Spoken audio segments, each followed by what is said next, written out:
भीमाशंकर ज्योतिर्लिंग का नाम भीमाशंकर किस कारण से पड़ा, इस पर एक पौराणिक कथा प्रचलित है।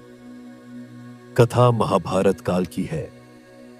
महाभारत का युद्ध पांडवों और कौरवों के मध्य हुआ था। इस युद्ध ने भारत में बड़े महान वीरों की क्षति हुई थी। दोनों ही पक्षों से अनेक महावीरों और सैनिकों को युद्ध में अपनी जान देनी पड़ी थी।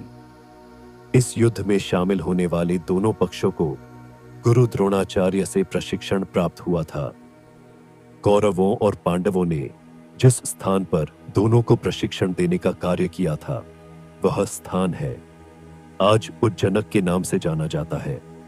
यहीं पर आज भगवान महादेव का भीमशंकर विशाल ज्योतिर्लिंग है। कुछ लोग इस मंदिर को भीमाशंकर ज्योतिर्लिंग भी कहते हैं। भीमशंकर ज्योतिर्लिंग कथा शिव पुराण अनुसार भीमशंकर ज्योतिर्लिंग का वर्णन शिव पुराण में मिलता है। शिव पुराण में कहा गया है कि पुराने समय में भीम नाम का एक राक्षस था। वह राक्षस कुंभकर्ण का पुत्र था, परंतु उसका जन्म ठीक उसके पिता की मृत्यु के बाद हुआ था। अपनी पिता की मृत्यु भगवान राम के हाथों होने की घटना की उसे जानकारी नहीं थी।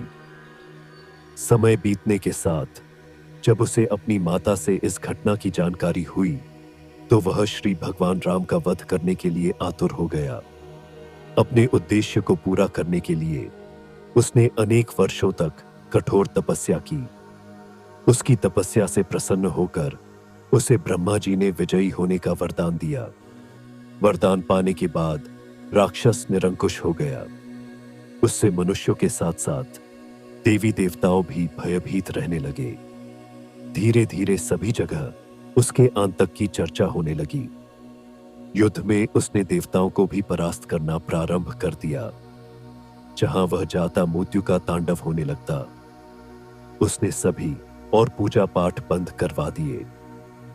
अत्यंत परेशान होने के बाद सभी देव भगवान शिव की शरण में गए। भगवान शिव ने सभी को आश्वासन दिलाया कि वे इसका उपाय निकालेंगे। भगवान शिव ने राक्षस को नष्ट कर दिया। भगवान शिव से सभी देवों ने आग्रह किया कि वे इसी स्थान पर शिवलिंग रूप में विराजित हो।